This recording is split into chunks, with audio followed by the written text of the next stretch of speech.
오늘 본문 말씀 우리가 잘 읽었습니다. 열왕기상 17장 17절에 나오는 말씀은 우리들이 잘 아는 대로 엘리야가 아합을 찾아가서 엄청난 하나님의 말씀을 선포하고 하나님께서 야 이제 너 죽을 위험에 처해 있으니까 빨리 도망가. 곧바로 1절에서 2절 말씀에서 2절 말씀으로 넘어가는 진지한 하나의 영화 같은 드라마가 나오는 게 열왕기상 17장 1절 2절입니다. 엘리야가 아합을 찾아갈 수밖에 없었던 이유가 뭐였던지 그것을 저는 신명기 11장에서 찾았습니다. 신명기 11장 16절에 있는 말씀이 아합 왕 앞에서 엘리야가 했던 말씀이랑 동일한 말씀입니다. 엘리야는 아합을 찾아가서 자기의 생각을 이야기하지 않았습니다. 자기가 공부한 경건을, 자기의 경건을 자기의 표현으로 이야기하지 않았습니다. 우리보다도 월등한 경건 훈련에 탁월한 사람인데도 불구하고 엘리야는 자기 책을 지어서 그 책을 아합에게 선물한 것이 아닙니다.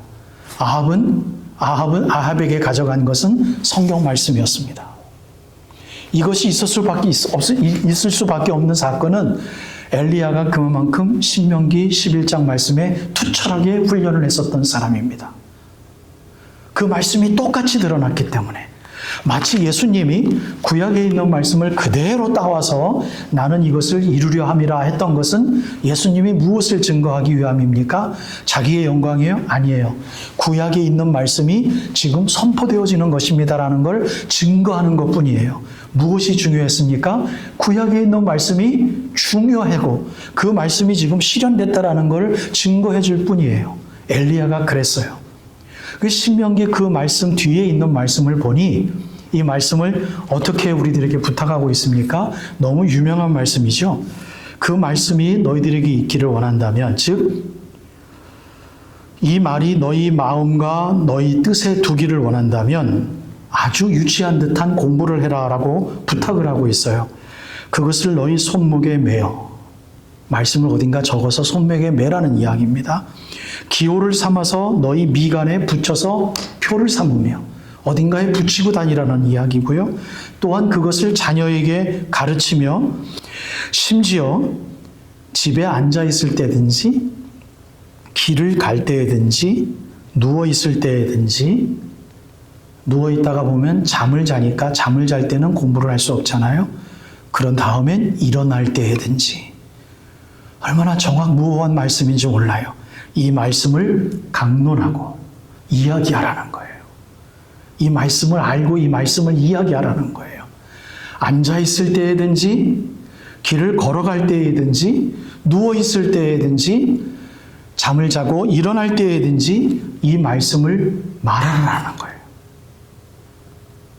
그리고 심지어 20절 말씀엔 네 벽 문에 큰 기둥이 되는 그 기둥에 문설 주죠. 그리고 바깥 문에 기록해두라. 왜 기록해두라고 합니까? 최소한 그 집을 오고 닫고 왔다 갔다 할 때 하루에 몇 번쯤 왔다 갔다 할 거 아닙니까? 그거 보라고요. 이렇게 하지 않으면 너희들의 마음과 뜻의 하나님 말씀이 자리할 수 없다라고 모세가 가리키는 겁니다. 아멘. 맞습니다. 어딘가에 볼 수가 없으면 우리는 그 말씀을 리피트할 수가 없어요. 아멘. 맞습니다. 그렇게 읽고 그렇게 묵상하고 그렇게 하면 여러분 하나님이 어떤 기쁨을 주시냐면요. 그냥 기분이 좋아요. 그렇게 감사할 수가 없어요. 말씀을 읽고 있노라면 그렇게 기분이 행복해요. 참 좋아요. 그리고 2주 전에도 설교드렸습니다만 이 세상이 두렵지 않아요. 자신만만해져요. 주님께서 그렇게 우리들에게 말씀하셨던 담대히라는 그 부사가 왜 그렇게 성경 말씀이 많이 쓰였는지 알게 돼요. 마음이 든든하게 돼요. 감사해요. 얼마나 힘이 나는지 모릅니다. 여러분 이 훈련을 누가 했다고요? 엘리야가 했어요. 말씀의 선지자로 부름을 받고 나서 아합이 하는 꼴을 보니 어땠습니까? 아내를 누구를 얻어들였어요? 시돈 사람, 우상 숭배로 아주 끝무리를 달리는 가장 사악한 무리, 그 무리 중에 아름다운 여인 이세벨, 그 여인을 아내로 그냥 불려들여서 허울 좋게, 야, 우리는 하나님 믿어야 돼. 너 하나님 안 믿으려면 내 부인 될 수 없어. 라고만 하면 얼마나 좋겠습니까? 그런데 이세벨이 섬기는 우상숭배의 모습까지도 아합은 그대로 이스라엘 백성들에게 레커멘하고 우상숭배를 하게 만들었다는 거죠. 그랬을 때 이 엘리야가 얼마나 하고 싶은 말이 많았겠습니까? 그런데 하나님께서 하신 말씀이 있어서요. 내 말이 끝나지 않는 한 너 우상 숭배했기 때문에 우리나라 이제 가뭄 든다. 이 말을 한 거예요. 예, 이게 신명기에 있는 말씀이에요. 이스라엘 백성들에게 선포된 말씀이에요. 아합을 위시한 이스라엘 백성들에게 그 이야기를 하고 하나님께서는 그리 시냇가로 너는 숨어라 라고 이야기를 합니다.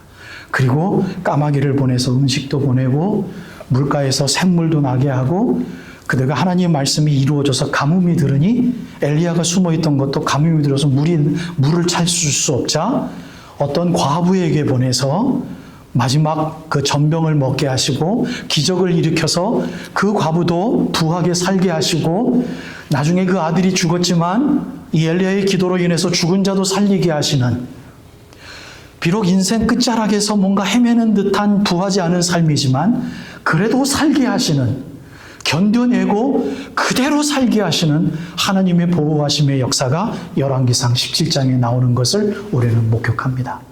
사랑하는 여러분, 우리가 엘리야의 2절 뒤에 있는 말씀만을 우리가 붙잡는다면 이 2절 뒤에 나와 있는 말씀은 참 처량하게 들리죠. 하나님,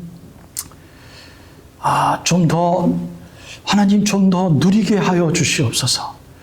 너무 누린 삶을 살았기 때문에 조금만 부족해도 우리는 하나님 어카운트에 좀 뭔가 부족해도 마음이 좀 동요가 됩니다. 하나님 아버지, 만약에 이것을 붙잡고 하나님 앞에 기도한다면 하나님께서 어떻게 이루어 주실지 모르겠습니다. 하지만 여러분들에게 부탁드리고 싶은 것은 먼저 엘리야처럼 말씀을 살아내기 위한 기도가 여러분들의 입술을 통하여서 하나님 앞에 터져 나왔으면 좋겠습니다. 여러분 해보셨죠? 쉽지 않아요. 그런데 기도하면 돼요. 간절히 기도하면 돼요. 억지로라도 하나님 주의 일꾼으로 살게 하옵소서. 여러분 그렇게 한번 기도해 보세요. 아침에 일어나서 나는 당신의 사람입니다. 당신의 사람처럼 살게 해주세요. 여러분 그렇게 정말 간곡하게 기도해 보세요. 억지로라도 그냥 서서 기도하는 것보다 하나님이 내가 무릎 꿇기 기도하면 더 받아주시겠지? 얼마나 유치한 마음이에요? 하지만 그렇게 기도하면 하나님 우리 마음 알아주시지 않을까요? 여러분 기도하면 됩니다. 기도하면 우리가 그동안 살아왔던 영적인 끈이 있어서 뿌리와 같던 그 뿌리가 있기 때문에 그 뿌리 속에서 여러분 억지로라도 기도하면 다시 샘솟듯 파란 나무를 하나님께서 회복하게 하십니다. 사랑하는 여러분, 엘리야의 열왕기상의 27장에 있는 기사가 우리들에게 왜 있을까요?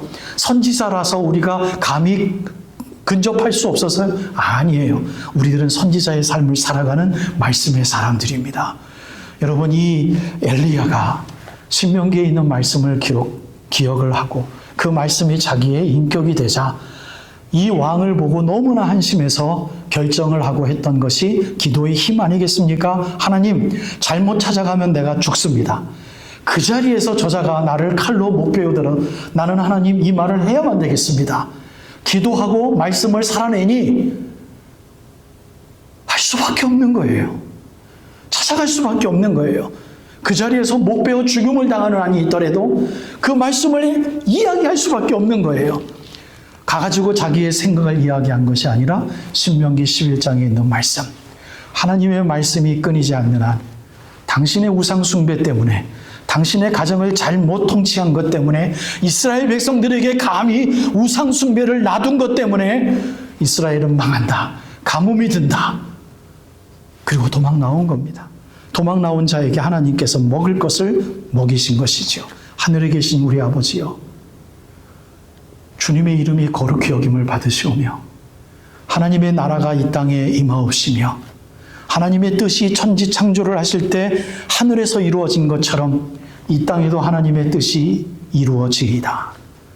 우리들에게 일용할 양식을 주옵시고 우리가 우리에게 죄 지은 자를 사하여 준 것 같이 우리의 죄를 사하여 주옵시고 교만치 않도록 우리를 죄에서 건져주시고 죄에 빠지지 않게 하시며 시험에서 이기게 하옵소서.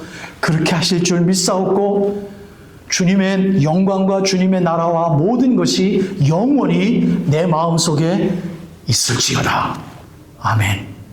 너희는 이 기도를 네 골방에 들어가서 기도하라. 이렇게 기도하면 하나님이 하십니다. 말씀을 살아내기 위해서, 말씀을 묵상하게 내기 위해서 얼마나 하기 힘들면 모세를 통하여서 앉아 있을 때든지 걸어갈 때든지 누울 때든지 잔 다음에 일어날 때든지 말씀을 말하라. 기억나기 위해서 차 속에 적어둬라. 메모해서 내 바퀴 속에 집어넣고 다녀라. 여러분 해보십시오. 됩니다. 성령 충만해집니다. 그랬을 때 사도 바울처럼 나의 모든 것은 다 하나님의 은혜로다 라는 이야기가 올해 여러분 하나하나씩 우리들의 삶을 통해서 증거되어지길 축복해요. 사랑합니다, 여러분. 그동안 잘 견뎌오셨습니다. 그리고 이 아름다운 생명샘 장로교회에서 오늘도 이 말씀을 나누게 하신 하나님 앞에 감사를 드립니다. 엘리야가 되십시다. 엘리야가 똑같은 선지자의 사용 우리가 불가능하지만 이 엘리야의 이 간절함, 하나님의 말씀과 비교가 되지 않을 정도로 뭔가 더러운 게 있다면 이야기할 수 있는, 내 생각을 접고 하나님 말씀을 이야기할 수 있는, 그리고 피해야 될 자리가 있다면 내가 도망 나오기 전에 하나님께서 나에게 말씀으로 역사해 주셔서 그 자리를 피하게 하실 거라는 것, 결국은 일용할 양식을 주셔서 살아내게 하실 거라는 놀라운 영육간의 삶의 강건함을 하나님이 붙들어 주시는 확신이 우리 이번 한 주간에 여러분 엘리야를 많이 묵상하셔서 야, 정말 멋있다. 왕에게 가서 말씀을 이야기하다니 정말 멋있다. 나도 그렇게 하여 주시옵소서. 주님 도와주시옵소서. 그 삶에 간절함을 두게 하여 주시옵소서. 예수님 이름으로 기도드립니다. 여러분 그 기도로 하루하루 승리하실 수 있는 한 주간의 삶이 되어지시길 주님의 이름으로 축복드립니다.